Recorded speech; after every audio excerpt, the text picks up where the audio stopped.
edible pudding slime.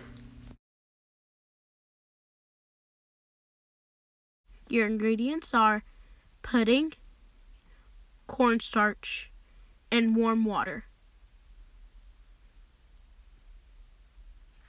And you'll mix with the spoon. And then after you mix with the spoon, you'll knead it with your hands and then put it back into the bowl and mix more with the spoon. And then after that, add more cornstarch if you need to.